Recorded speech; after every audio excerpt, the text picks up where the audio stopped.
Diversity is getting people in the room, and that's a great thing, but if you don't have equitable practices in place, they're not going to stay there. Building inclusive spaces is what the nonprofit Inclusive Communities is all about.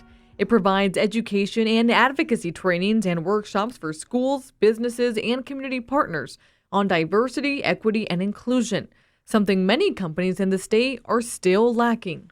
If these things were going to happen by accident, they would have by now.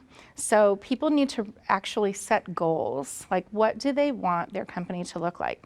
Tinahan Rodriguez with Inclusive Communities says many companies are starting that dialogue, which is why their business programming continues to grow. Our business programming has grown about 300% in the last 5 years. The last year alone has been really, really intense. But we are just grateful that people are finally ready to have the conversations that we've been trying to start for over 80 years in Omaha. The nonprofit's 2019-2020 annual report shows it hosted more than 130 workshops for local businesses on building leadership skills and inclusive behaviors. In total, 5,568 people were served from 75 different organizations. Han Rodriguez says the drive behind the increase has been workforce retention. But until it is more equitable in every facet, we're going to continue to lose amazing talent.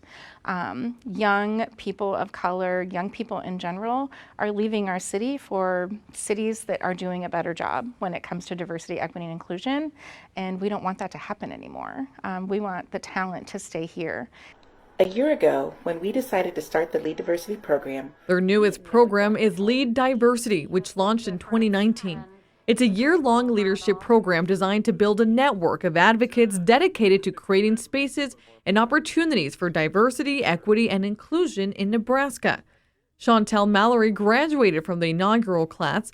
She works in HR at a nonprofit and says she learned valuable practices, including recruitment.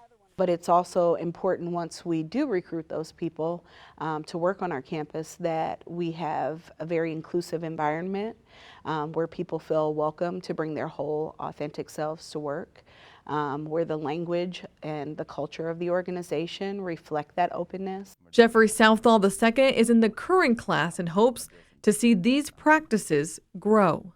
And so taking individuals that are within their own professional expertise from both, medicine, law, education, and corporate America, bringing everyone together, having that one conversation, and then developing action plans as they take it back to their respective professional careers. It's almost like planting a garden, throwing out the seeds and then watering it and giving it the proper nourishment, and then just kind of waiting a couple of months and seeing what sprouts up, what beautiful, flowers, plants, fruits, what other stuff sprouts up.